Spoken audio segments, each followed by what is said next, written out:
పల్నాడు జిల్లా కోటప్పకొండ ప్రభుత్వ డీడీయూ కేంద్రంలో విద్యార్థులు ఆందోళన బాటపట్టారు. భోజనంలో పురుగులు వస్తున్నాయంటూ మధ్యాహ్న భోజనం తినకుండా ఆందోళన చేశారు. జేడీఎం శివప్రసాద్ రెడ్డికి ఫిర్యాదులు చేసినా పట్టించుకోలేదని ఆరోపించారు.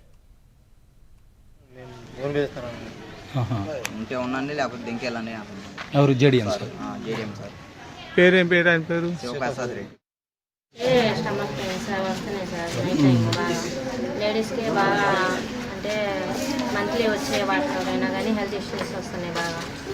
సార్స్కి చెప్పాము. ఇంకా నిన్న నైట్ కూడా నాకు హెల్త్ బాగోకపోతే తీసుకెళ్ళారు. సార్ దగ్గర ఉండే తీసుకెళ్ళి చూపించుకొని తీసుకొచ్చారు. చెప్పారు సార్ ఫుడ్ బాగోలేదు అని చెప్పేసి వంట ఆయన మార్పించేద్దామని చెప్పేసి వెళ్ళారు. పీడీ మేడం కూడా వస్తారు మాట్లాడతారు దాని గురించి అని చెప్పేసి వెళ్ళారు సార్. అంటే ఇప్పుడు వంటలో ప్రాబ్లమా ఫుడ్లో ప్రాబ్లమా? రైస్ ఒకటనో కర్రీస్ అవి బాగోట్లేదు సార్. మసాలా ఎక్కువ తగలటమో లేదా పచ్చి పచ్చిగా ఉండటమో. నిర్వాహకులకు చెప్పారమ్మా ఇట్లా బాగలేదు భోజనం అమ్మా కానీ 2 రోజుల క్రితం చెప్పారు బాలు నాయక్ గారికి లెటర్ కూడా రాశారు. సార్ చెప్పారు 2 టైమ్స్. తర్వాత మొన్న లెటర్ కూడా రాసాము. రాస్తే అది పీడీ మేడంకి పంపించారంట. ఇంకా అది వాళ్ళు ఆయన రెస్పాండ్ అవ్వలేదని చెప్పారు. మేడంతో మాట్లాడినాక మాకు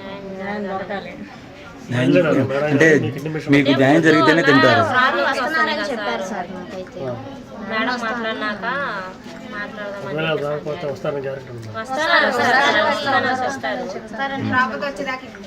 వచ్చేదాకా మేడం గారి పేరేంటమ్మా? మీ మేడం గారి పేరేంటి? మేము చెప్పాం బాగుండట్లేదు అంటే సార్కి చెప్పుకుంటామంటే సార్ కాకపోతే ఇంక పై వాళ్ళకి చెప్పుకున్నా నేను ఇట్లానే అని చెప్పారు. ఇవాళ అసలు పొద్దున్నుంచి మీరు ఇప్పుడు దాకా భోజనం చేయడానికి కారణం ఏంటి? అసలు పొద్దున్న మేము బ్రేక్ఫాస్ట్ చేయడానికి వెళ్తే దాంట్లో పురుగు వచ్చింది. ఇంకా అట్లా అని మేము సార్కి చెప్పుకున్నాం. వస్తే పీడీ మేడం వస్తానని చెప్పారు. అందుకనే మీరు ఇప్పుడు భోజనం చేయలేదు. మేడం వస్తారని చూస్తున్నాం. మీరు ఎన్ని నెలల నుంచి ఉంటున్నారమ్మా? ఇది 3rd month. ఇప్పటికి ఇట్లాగా మీకు ఎన్నిసార్లు అనిపించింది? మేము చాలా సార్లు చెప్పారు. లెటర్ కూడా రాసి ఇచ్చాము. ఇంకా సార్ వచ్చారు ఇవాళ మాట్లాడారు.